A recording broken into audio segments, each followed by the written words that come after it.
Hello, you are watching Shalom World News. I'm David Kerr from Lansing, Michigan, and these are your latest news headlines from around the world.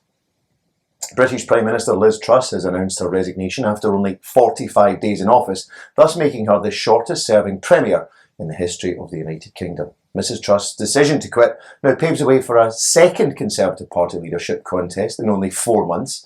The search for a new leader is due to be completed within a week. Mrs Truss resigned after her tax-cutting plans seemed to meet with a negative reaction from the financial markets. In a brief resignation speech outside 10 Downing Street, Mrs Truss said the Conservative Party had elected her on a mandate to cut taxes and boost economic growth, a mandate she felt she was no longer able to deliver. So far, the top contenders to replace Mrs Truss are the former Chancellor of the Exchequer, Rishi Sunak, Cabinet Minister Penny Mordaunt, and former Prime Minister Boris Johnson. New research published in a leading American medical journal reveals a significant spike in the number of gender-confused girls who are undergoing double mastectomies, whereas approximately 100 children went under the knife for chest reconstruction procedures in 2016. By 2019, that number had increased to 489. That's a leap of 389%. The findings were based on statistics gathered by the nationwide ambulatory surgery sample and published in the JAMA Pediatrics Journal. They find that of the 1,130 chest reconstruction surgeries performed in children between 2016 and 2019, more than 98% were performed on females who had their breasts removed. Only 1.4% were performed in boys. The research data shows that patients who underwent double mastectomies were between the ages of 12 and 17 years old.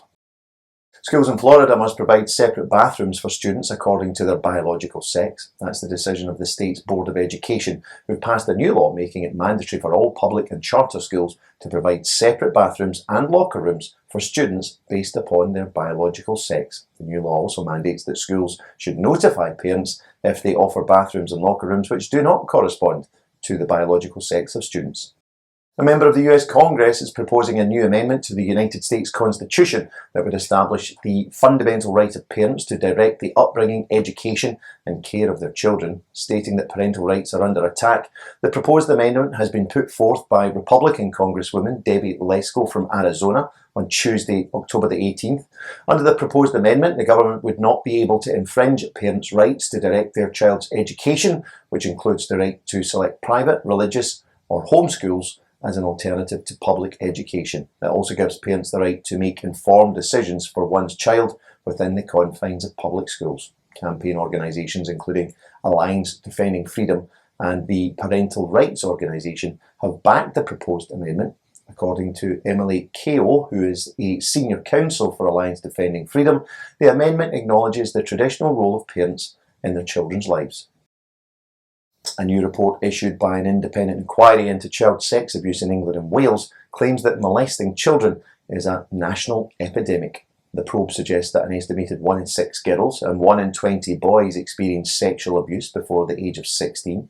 The 7-year-old independent inquiry into child sexual abuse in England and Wales examined how the country's institutions carried out their duty to protect children from sexual abuse, including in schools, healthcare facilities and government institutions. In its report, the inquiry said that many institutions have yet to implement adequate measures to protect children. It also alleges that both institutions and politicians had put reputation before the welfare of children and covered up abuse cases for decades.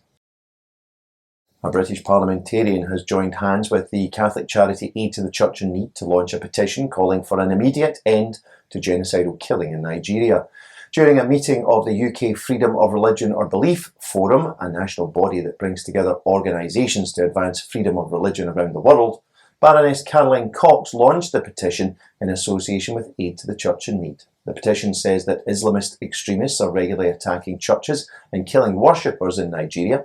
It adds that Nigerian Christians feel that the world has forgotten them. The petition calls on the UK government to put pressure on Nigerian leaders to bring justice to victims and to end genocidal attacks. Meanwhile, on a more positive note, a Muslim man has donated an operating theatre to a Catholic hospital in Nigeria.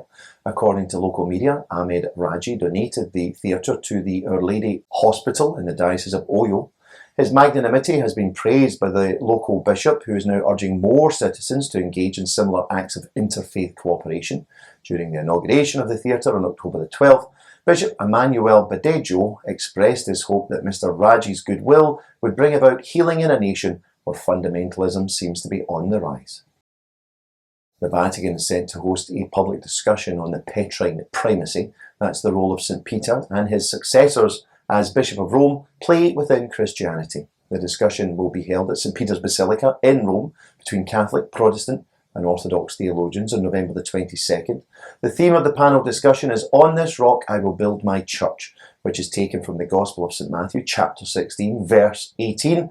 This event is part of a new lecture series on the Apostle Peter and his depiction history, art and culture. It will begin on October the 25th and conclude in March of next year. A new movie on the life of 20th century Polish hero Cardinal Stefan Wyszyński will be released in the United States next month. Titled Prophet, the movie portrays the life of Cardinal Wyszyński and his struggle against communist rule in Poland, despite often being incarcerated. Cardinal Wyszyński was Primate of Poland from 1948 to 1981. He was instrumental in mentoring Father Karol Wojtyła, who later became a cardinal and was elected Pope in 1978, taking the name John Paul II. The new film depicts Cardinal Wyszyński as a man of great faith, in spite of being constantly under the surveillance of hundreds of communist agents who watched his every move. Released in the United States and Poland simultaneously, Prophet is directed by Polish movie maker Michał Kondrat, who is known for his movie Purgatory and Faustina, Love and Mercy. Cardinal Wyszyński was declared blessed by the Church last year. Meanwhile, Poland's Prime Minister has paid tribute to Father Jerzy Popiełuszko, the Catholic priest who was killed by Communist Secret Service in 1984. Speaking upon the 38th anniversary of the martyrdom, Prime Minister Mateusz Morawiecki visited the priest's grave at St. Stanislaus Church in Warsaw. During his life, Father Popiełuszko was viewed as the spiritual leader of the Solidarity movement. That was the free trade union that challenged communist rule in Poland. As a result, he endured harsh punishment. At the age of only 37, Father Popiełuszko was abducted and tortured to death. He was declared blessed by the Church in 2010. Paying his respects this week, the Polish Prime Minister said that Father Popiełuszko incorporated the essence and ideals of solidarity and helped hasten the end of communist rule. Finally, more people need to pray for the millions of Christians who are being persecuted because of their faith. That's the idea behind the new shrine of Mary, Mother of Persecuted Christians, which opens in Clinton, Massachusetts this Friday.